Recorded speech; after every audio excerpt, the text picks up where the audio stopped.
উত্তরাঞ্চলের মানুষ জামাতকে এবার গ্রহণ করেছে হলো আস্থার জায়গা থেকে। আপনারা যদি খেয়াল করেন তাহলে দেখবেন যে উত্তরাঞ্চল দীর্ঘদিন ধরে বৈষম্যের শিকার উন্নয়নের ক্ষেত্রে এবং অন্যান্য অগ্রগতির ক্ষেত্রে। তো তারা অন্যান্য অনেক সরকারকে দেখেছে, অনেক সংসদ সদস্যদেরকে দেখেছে। এবার তারা জামাতকে বেছে নিয়েছে, তার কারণ যারা বিশ্বাস করে যে জামাত সুষম উন্নয়ন করতে পারবে এবং জামাত যেহেতু একটি দুর্নীতিমুক্ত দল বলে জামাত নিজেকে দাবি করে এবং মানুষ এটাকে বিশ্বাস করে। জামাতের যারা সংসদ সদস্য হবেন তারা দুর্নীতি করবেন না বলে জামাতের আমির ঘোষণা দিয়েছেন এবং সংসদ সদস্যদের যে সুযোগ সুবিধা এগুলো নেবেন না বলে জামাতের আমির যে ঘোষণা দিয়েছেন, সব কিছু মিলিয়ে মানুষ জামাতকে আস্থার সাথে নিয়েছে এবং তাদের উপর আস্থা রেখেছে, যে কারণে জামাতকে উত্তরাঞ্চলের মানুষ বেশি ভোট দিয়েছে।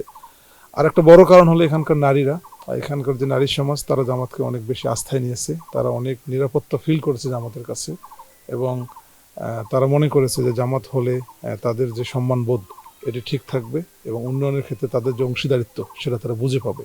এ কারণে আমার বিশ্বাস উত্তরাঞ্চলের নারীরা জামাতকে সাপোর্ট দিয়েছে।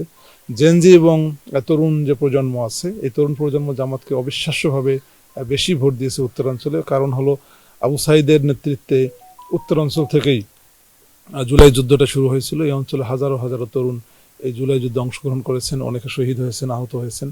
তো তাদের যে চেতনা, তাদের যে জুলাই সনদের বাস্তবায়ন সহ তাদের যে প্রত্যাশার জায়গা, বিশেষ করে সর্বশেষ শহীদ হাদি হত্যার পর হাদির বিচারের জন্য যে প্রত্যাশার জায়গা, এই জায়গাটা জামাত যে রোলটা প্লে করেছে এটাকে যারা জেনজি এবং তরুণ প্রজন্ম আছে তারা এটাকে আস্থার সাথে নিয়েছে এবং যে কারণে তারাও তাদেরকে ভোট দিয়েছে।